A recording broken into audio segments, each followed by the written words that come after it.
Что беру в Англию из вещей? Так, начнем давайте с обуви. Я взял такие галоши. У меня работа в этом году в теплице, на клубнике, поэтому большие сапоги не нужны.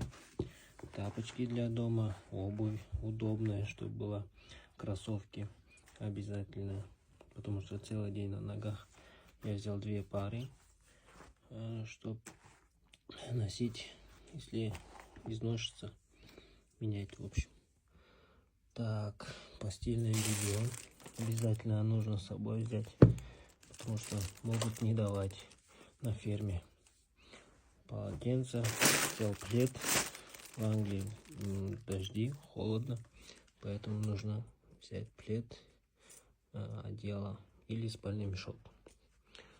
Так, взял такие стельки. Сейчас еще нужно купить пару стелек. Удобные, ортопедические желательно. Такие наколенники. Если у кого проблемы есть с коленом. Так, носки теплые, тонкие, перчатки. Так,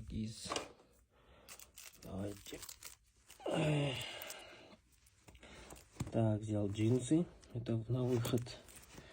И старые спортивные спортивки. В общем, это рашгард. Когда будет холодно, одевать. Это старые мои тонкие трико. Такие.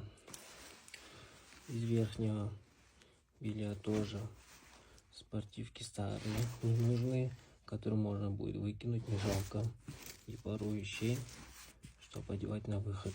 Тоже взял такие теплые, толстовку, потому что в Англии дожди часто, холодно. Так, футболки. Тоже старые футболки, которые можно будет выкинуть потом в конце сезона. Не жалко. Потом взял такие рашгарды. Тоже, чтобы одевать, когда будет холодно. Одевать. Так, шорты. Это просто носить в караване. Такую сумочку нужно. В теплице, когда работаешь, удобная вещь, чтобы положить телефон, пауэрбанк, еще какие-нибудь вещи. Так, такие кепка. Это защищает от солнца.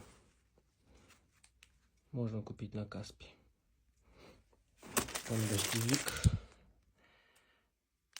Такой простой, тонкий. Вот это на рукавнике, как у волейболистов. Потому что в теплице очень жарко и может получить загар.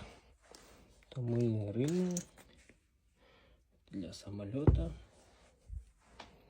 Пауэрбанк на дорогу. Крем от загара. Вот и все.